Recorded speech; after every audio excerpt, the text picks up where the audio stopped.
नमस्कार मित्रों, स्वागत है फिर से हमारे YouTube चैनल पर। और मित्रों, आज फिर हम हाजिर हुए हैं संवैधानिक विकास की श्रृंखला में। देखिए मित्रों, संपूर्ण संवैधानिक विकास के बारे में हम पिछले वाले जितने भी वीडियो में लेकर आया था उन सब में अध्ययन कर चुके थे। और आज मित्रों, कुछ महत्वपूर्ण प्रश्न जो संवैधानिक विकास से संबंधित हैं उनके संबंध में आज मैं डिस्कस करने वाला हूं।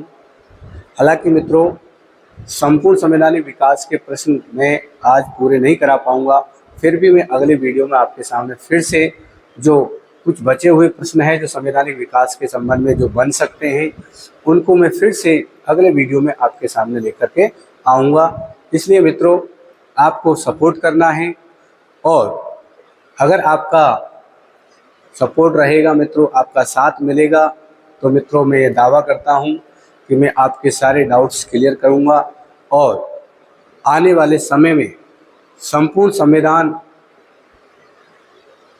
यानी कि संविधान निर्माण या संपूर्ण संविधान से संबंधित जितने भी टॉपिक हैं वो आपके सामने बिल्कुल फ्री यूट्यूब पर पढ़ाने वाला हूँ मित्रों।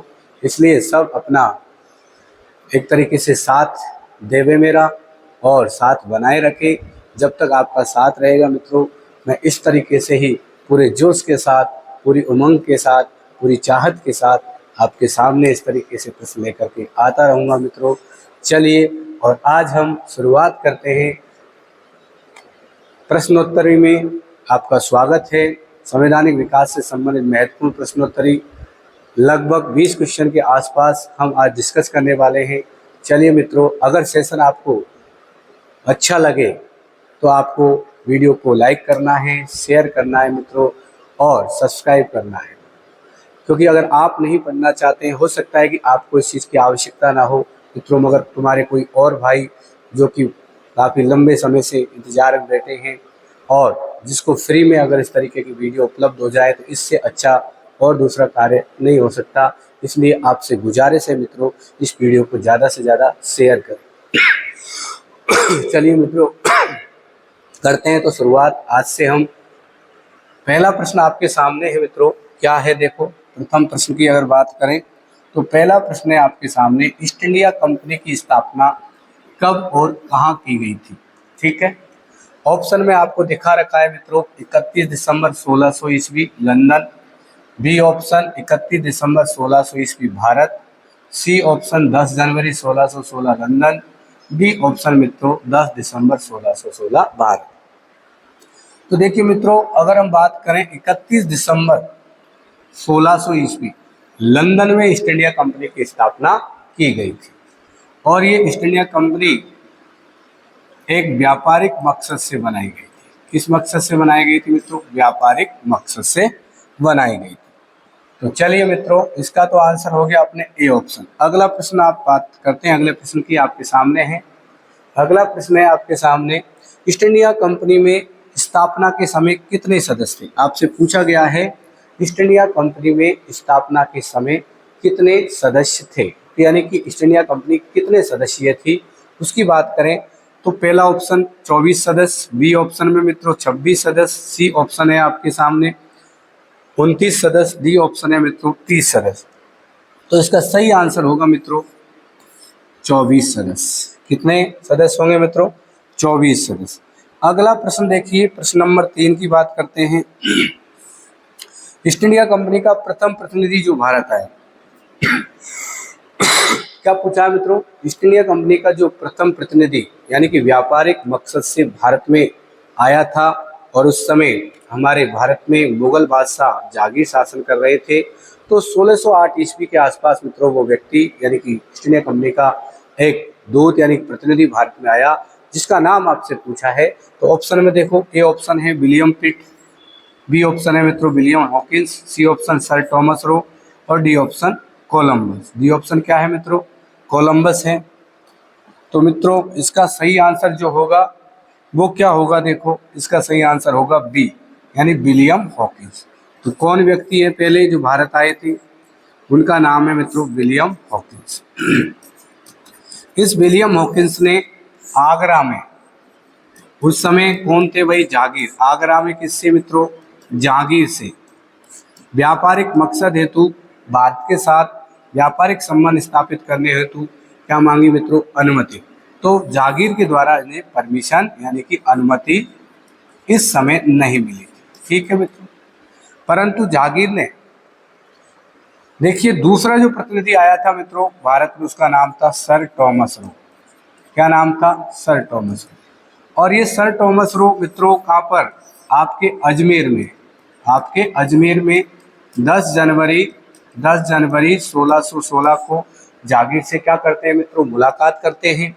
और जागीर सर टॉमस रो को भारत में व्यापार करने की अनुमति प्रदान कर देता है। यानी कहने का मतलब जो दूसरे प्रतिनिधि भारत आए उसे ईस्ट इंडिया कंपनी को व्यापारिक जो मकसद था उसमें कामयाबी हासिल हुई, यानी कि अनुमति इन लोगों को मिल गई थी। चलिए मित्रों आगे हम अगले प्रश्न चलते हैं। अगला प्रश्न आपके सामने है, देखो अगला प्रश्न है मित्रों चौथा प्रश्न। और प्रश्न क्या है? देखो, ईस्ट इंडिया कंपनी के संबंध में निम्न कथनों पर विचार कीजिए और बताइए निम्न में से कौन सा कथन असत्य है। ठीक है। पहला कथन है कंपनी का उद्देश्य प्रारंभ में भारत में व्यापार करना था। तो बिल्कुल व्यापारिक मकसद से ईस्ट इंडिया कंपनी भारत आई थी।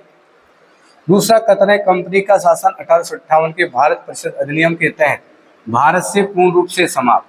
तो बिल्कुल मित्रों 1858 का जो भारत परिषद अधिनियम, भारत सरकार अधिनियम, इसके तहत ईस्ट इंडिया कंपनी का शासन भारत से पूरी तरह से समाप्त हो गया और अब शासन किसके हाथों में आ गया? ब्रिटिश ताज के हाथ यानी ब्रिटिश सम्राट के हाथों में आ गया था। तो ये भी कथन सही है। तीसरा है कंपनी का व्यापारिक एकाधिकार पूर्ण रूप से समाप्त 1813 के चार्टर के तहत किया गया। मित्रों देखो इस कथन की अगर बात करते हैं तो पूर्ण रूप से समाप्त नहीं हुआ था मित्रों। चीन के साथ ईस्ट इंडिया कंपनी का जो चाय का व्यापार था वो बना रहा और पूर्ण रूप से समाप्ति हुई थी 1833 के एक्ट के तहत। ठीक है। तो अब इसका मतलब ये कथन क्या है? गलत है। अगला देखिए कंपनी ने 1726 के चार्टर एक्ट के तहत भारत में विकेंद्रीकरण की शुरुआत। बिल्कुल मित्रों इस एक्ट के तहत विकेंद्रीकरण की शुरुआत यानी कि आपको मैं बता दूं बंगाल, बम्बई और मित्रों मद्रास, ये 3 प्रेसिडेंसी जो थी इनमें गवर्नर नियुक्त किए गए। कौन नियुक्त किए गए? गवर्नर नियुक्त किए गए और विधि के कार्यों को बांटा गया। तो इस तरीके से अगर देखा जाए तो ये भी कथन सही है, ये भी सही है, ये भी सही है, केवल ये गलत है। तो इसमें देखो बी ऑप्शन में मित्रों दिखा रखा है केवल 3 ऑप्शन, तो आंसर क्या हो जाएगा? B option. चलो अगला प्रश्न, भारत में ब्रिटिश साम्राज्य की स्थापना, देखो 2 बार लिख दिया मित्रों तो ये काट देते हैं अपन, की स्थापना कब हुई थी? आपसे पूछा गया है कि भारत में ब्रिटिश साम्राज्य की स्थापना। देखो आपको ये पता है कि जो ईस्ट इंडिया कंपनी थी EIC थी वो व्यापारिक मकसद से आई थी वैसे, परंतु मित्रों बाद में धीरे धीरे उसने भारत की राजनीतिक और प्रशासनिक व्यवस्था पर भी अपना कब्जा कायम कर लिया था। तो ये जो प्रावधान की अगर बात करें तो मित्रों ये 1764 का जो बक्सर का युद्ध था इसके उपरांत पूरी तरह से ईस्ट इंडिया कंपनी का भारत में साम्राज्य स्थापित हो गया था। ठीक है। अगला प्रश्न आपके सामने, अगला प्रश्न है मित्रों आपके सामने, देखो बंगाल के प्रथम गवर्नर कौन थे? आपसे पूछा है गवर्नर। गवर्नर जनरल अलग होता है मित्रों और गवर्नर होता है अलग। तो ये गवर्नर जनरल का पद तो बाद में लेकर आए हैं 1773 के रेगुलेटिंग एक्ट के तहत, मगर उससे पहले बंगाल में क्या हुआ करता था? केवल गवर्नर का पद। तो प्रथम बंगाल के गवर्नर कौन थे मित्रों? प्रथम गवर्नर थे लॉर्ड क्लाइव। कौन थे मित्रों? Lord Clive. और अगर आपसे पूछे कि प्रथम गवर्नर जनरल बंगाल के, तो गवर्नर जनरल की बात करें तो वॉरेन हेस्टिंग्स। कौन थे मित्रों? Warren Hastings. ये गवर्नर जनरल और लॉर्ड क्लाइव प्रथम गवर्नर। ओके मित्रों, चलो अगले प्रश्न पर चलते हैं। अगला प्रश्न आपके सामने है, देखिए अगला प्रश्न है मित्रों, बहुत बढ़िया प्रश्न आपके सामने। देखिए निम्न कथनों पर विचार, पूछ क्या रहा है, निम्न कथनों पर विचार कीजिए और पूछ रहा है उपरोक्त कथनों में असत्य कथन बताइए। तो कथन देखते हैं, देखो 1773 का रेगुलेटिंग एक्ट लॉर्ड नॉर्थ द्वारा स्वीकृत हुआ था, बिल्कुल मित्रों ये सही है। दूसरा कथन, ईस्ट इंडिया कंपनी पर संसदीय नियंत्रण की शुरुआत 1784 के पिट्स इंडिया एक्ट से हुई, ये गलत है क्योंकि संसदीय नियंत्रण की शुरुआत की बात करते हैं तो ईस्ट इंडिया कंपनी पर जो संसदीय नियंत्रण स्थापित हुआ वो हुआ था मित्रों आपके 1773 के रेगुलेटिंग एक्ट के तहत, तो ये कथन गलत हो गया। फिर दे रखा है 1774 में फोर्ट विलियम स्थापित अपेक्स न्यायालय में कुल 4 न्यायाधीश थे, बिल्कुल मित्रों, एक मुख्य न्यायाधीश 3 अन्य न्यायाधीश, इसका मतलब ये भी कथन सही है। चौथा है एलिजा इम्फे अपेक्स न्यायालय के प्रथम मुख्य न्यायाधीश बने, बिल्कुल ये भी मित्रों बिल्कुल कथन सही है। तो आपसे पूछा गया है असत्य कथन, तो यहाँ दूसरा असत्य है, तो ए ऑप्शन में दे रखा है मित्रों, तो आंसर हो गया ए। अगला प्रश्न देखो, किस एक्ट के तहत बंगाल के गवर्नर जनरल को बंगाल, मुंबई, मद्रास के साथ साथ बिहार और उड़ीसा में भी कानून बनाने का अधिकार प्रदान किया गया? तो देखिए मित्रों, जो 1773 का रेगुलेटिंग एक्ट था उसमें कुछ कमियां थी, उनके सुधार के लिए एक एक्ट लेके आए 1781 का, जिसे एक्ट ऑफ सेटलमेंट एक्ट 1781 कहा गया। तो उसके तहत मित्रों बंगाल, बम्बई और मद्रास के साथ साथ एक तो बिहार और एक उड़ीसा में भी कानून बनाने का अधिकार किसको दे दिया गया? गवर्नर जनरल को। तो आंसर सही क्या हो जाएगा? इसका आंसर हो जाएगा 1781 का एक्ट ऑफ सेटलमेंट। ओके मित्रों, अगला प्रश्न देखिए, अगला प्रश्न 9वां प्रश्न आपके सामने है। 9वां प्रश्न क्या कह रहा है, देखो कंपनी के कार्यों व्यापारिक और राजनीतिक, कंपनी के कार्यों को 2 भागों में, व्यापारिक और राजनीतिक 2 भागों में बांटा गया था, किस एक्ट के तहत बांटा गया था? ऐसे पूछा है आपसे कि ईस्ट इंडिया कंपनी के कार्यों को 2 भाग, एक तो व्यापारिक और एक राजनीतिक, 2 भागों में बांटा गया, कौन से एक्ट के तहत ये कार्य किया गया था? तो मित्रों देखो 1773 का रेगुलेटिंग एक्ट नहीं है और बी ऑप्शन 1784 का फिट्स इंडिया एक्ट, ये सही है मित्रों। आंसर क्या हो जाएगा? 1784 का फिट्स इंडिया एक्ट। चले देखो आगे चलते, अगला प्रश्न है आपके सामने, देखो अगला प्रश्न है मित्रों, कंपनी के शासन के समय द्वैत शासन का जनक किसे माना जाता है? और सॉरी, कंपनी का जो शासन था उस समय द्वैत शासन का जनक कौन था, दोहरे शासन का जनक कौन था? तो मित्रों उस समय देखो, ये देखिए ये आंसर सही है, लियोनस कार्टिस। कौन व्यक्ति? लियोनस कार्टिस।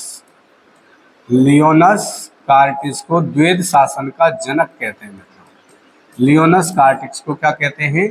द्वैत शासन का जनक कहते हैं। ओके, देखो अगले प्रश्न पे चलते हैं। अपना अगला प्रश्न है प्रश्न नंबर 11, गवर्नर जनरल की परिषद जिसका गठन 1773 के एक्ट के तहत किया गया, उसकी सदस्य संख्या 4 से कम करते हुए 3 कर दी गई। यानी कि गवर्नर जनरल की परिषद, यानी लंदन में 15 सदस्यीय गवर्नर जनरल की जो परिषद, सॉरी वो गवर्नर जनरल की 4 सदस्यीय परिषद गठित की गई 1773 के एक्ट के तहत, तो उसकी सदस्य संख्या 4 से घटाकर 3 कर दी गई। तो वो किस एक्ट के तहत की गई?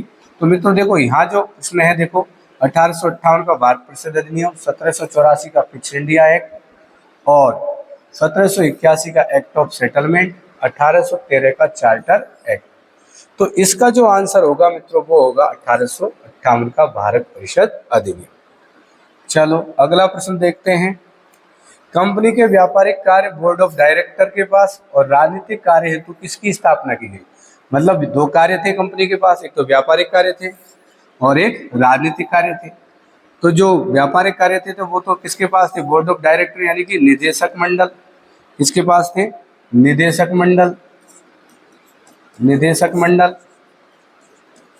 जबकि व्यापारिक कार्य के लिए मित्रों, सॉरी राजनीतिक कार्यों के लिए बोर्ड ऑफ कंट्रोल की स्थापना की गई, बोर्ड ऑफ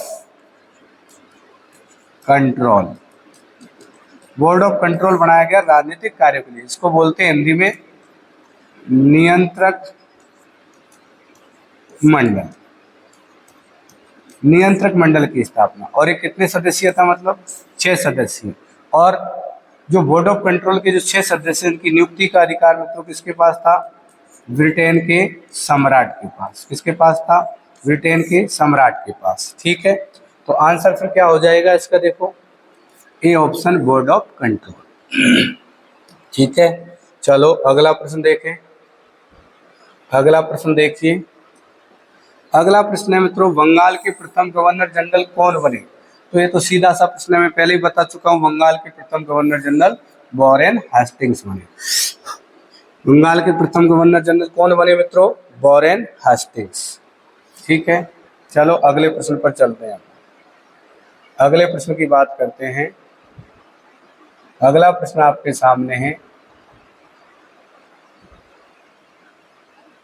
अगला प्रश्न है मित्रों, देखिए अगला प्रश्न है आपके सामने, 1813 के चार्टर के संबंध में निम्न कथनों पर विचार करें। ठीक है, और आपको क्या छांटना है, असत कथन छांटना है, असत कथन छांटना है। देखिए मित्रों, पहला कथन है, ईस्ट इंडिया कंपनी का भारत में एकाधिकार समाप्त। तो ईस्ट इंडिया कंपनी का भारत में एकाधिकार समाप्त, ये तो सही है मित्रों, यानी कि व्यापार पर जो अधिकार था वो समाप्त। चीन के साथ चाय के व्यापार का एकाधिकार समाप्त, ये गलत है मित्रों, क्योंकि चीन के साथ चाय का व्यापार ये 1833 के एक्ट के तहत हुआ है। किसके तहत हुआ है, 1833 के चार्टर एक्ट के तहत। तीसरा, ईसाई धर्म प्रचारक मिशनरियों को भारत में व्यापार करने और धर्म प्रचार की छूट, ये कथन सही है। अगला है, कंपनी सालाना 1 लाख रुपए भारत में शिक्षा पर खर्च करेगी, ये भी सही है। और मित्रों इसी एक्ट के तहत देखो, कंपनी 20,000 सैनिक भारत में रखेगी। ठीक है ना, तो ये भी इसका एक प्रावधान था। तो अब आंसर कौन सा हो गया, कथन इसमें गलत था मित्रों, दूसरा। तो आंसर देखेंगे सी ऑप्शन हो गया। ठीक है, अगला प्रश्न, निम्न कथन का संबंध किस एक्ट से है, विचार कीजिए। इन कथनों पर विचार करना है, बताना है किस एक्ट से संबंध। कंपनी का व्यापारिक अधिकार पूर्णतः समाप्त, केवल राजनीतिक कार्य ही करेगी, यानी कंपनी का जो व्यापारिक अधिकार था, व्यापार करने का अधिकार, वो भारत में पूरी तरह से क्या हो गया, समाप्त हो गया। अब वो केवल कौन से कार्य करेगी, राजनीतिक कार्य करेगी। ठीक है, दूसरा है, बंगाल के गवर्नर जनरल को संपूर्ण भारत का गवर्नर जनरल घोषित। ठीक है, लॉर्ड मेकाले की अध्यक्षता में विधि आयोग की स्थापना की गई, ये भी ठीक है। चलो, भारत में दास प्रथा पर प्रतिबंध लगा दिया गया, 1943 में लगाया था। तो मित्रों जो इसका जो आंसर हो जाएगा, ये जो सारे कथन है ये संबंधित है मित्रों आपके 1833 के चार्टर एक्ट से। किससे संबंधित है, देखो 1833 के चार्टर एक्ट से। ओके, तो आंसर क्या हो गया, ये वाला। अब आगे चलते हैं, आगे चलते हैं मित्रों। अगला प्रश्न आपके सामने है,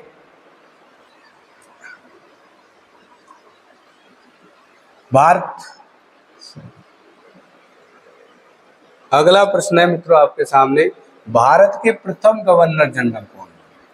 देखो 1833 का जो एक्ट था मित्रों, उसके तहत जो बंगाल का गवर्नर जनरल था, बंगाल का जो गवर्नर जनरल था उसे भारत का गवर्नर जनरल बना दिया, संपूर्ण भारत का। ठीक है, तो अब आपसे पूछा है कि भारत के प्रथम गवर्नर जनरल कौन बने। तो मित्रों भारत के प्रथम गवर्नर जनरल बने थे लॉर्ड विलियम बेंटिक। कौन बने थे, लॉर्ड विलियम बेंटिक। ओके, अगला प्रश्न है आपके सामने, अगला प्रश्न 1853 के चार्टर एक्ट के संबंध में निम्न में से कौन सा कथन असत्य है। आपसे पूछा 1853 के चार्टर एक्ट के संबंध में कौन सा कथन असत्य है। पहला कथन है, चार्टर एक्ट की श्रृंखला का अंतिम एक्ट था, सही है मित्रों। ईस्ट इंडिया कंपनी के राजनीतिक कार्यों को प्रशासनिक और विधायी 2 भागों में विभाजित किया गया, ये गलत है मित्रों, क्योंकि ईस्ट इंडिया कंपनी के जो राजनीतिक कार्यों को प्रशासनिक और विधायी 2 भागों में, ना सही है मित्रों, ये भी सही है, ये भी सही, गलत नहीं है। पहली बार केंद्र में विधान परिषद का गठन, जिसका नाम भारतीय केंद्रीय विधान परिषद, ये भी सही है मित्रों।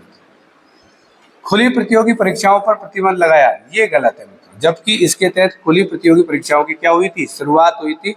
तो आंसर क्या हो गया भाई, ये, क्योंकि इसमें क्या लिखा है, प्रतिबंध, जबकि प्रतिबंध नहीं लगाया था। क्या की गई थी, खुली प्रतियोगी परीक्षाओं की शुरुआत की गई थी 1853 के एक्ट के तहत सर्वप्रथम भारत में। ओके, चलो अगले प्रश्न देखते हैं अपन।